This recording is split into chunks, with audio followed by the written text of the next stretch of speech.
Haro sur le voile intégral en Allemagne. Le ministre de l'Intérieur veut l'interdire dans certains lieux, les écoles, les tribunaux, dans les voitures aussi. Une mesure très politique à quelques semaines d'élections cruciales là-bas. Écoutez Thomas de Maizière. Nous nous opposons au port du voile intégral. Pas seulement la burqa, mais aussi tous les voiles qui ne laissent apparaître que les yeux.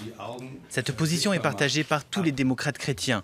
C'est une position commune. Cela ne fait pas partie de notre société ouverte sur le monde.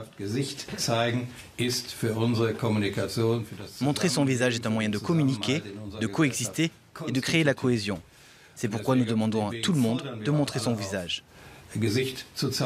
Et on vous retrouve à Berlin, Anne Maillet. Anne, interdire le voile intégral, c'est d'abord une mesure très symbolique. Oui, effectivement, c'est une mesure avant tout symbolique. Thomas de Maizière, le ministre fédéral de l'Intérieur, l'a lui-même souligné la semaine dernière. Une interdiction générale du voile intégral serait contraire à la Constitution allemande. C'est donc une sorte de compromis qui a été présenté aujourd'hui. Les ministres conservateurs souhaitent que ce voile intégral soit interdit, tout du moins effectivement devant les tribunaux, les administrations, les services de l'état civil, les écoles ou encore au volant. Alors, il n'existe pas de chiffre officiel sur le nombre de femmes qui portent le voile intégral en Allemagne, mais ici, à Berlin, qui est une ville très cosmopolite, il est tout de même assez rarement croisé. Il n'empêche, cette interdiction du voile intégral, de la burqa ou encore du niqab fait débat depuis des semaines ici en Allemagne et la grande majorité des Allemands y est favorable. Mesure symbolique et politique, l'Allemagne a bientôt des élections régionales. Oui, effectivement, nous sommes ici en Allemagne à quelques semaines d'élections régionales importantes. On vote notamment dans la capitale, à Berlin, et puis dans le nord-est du pays.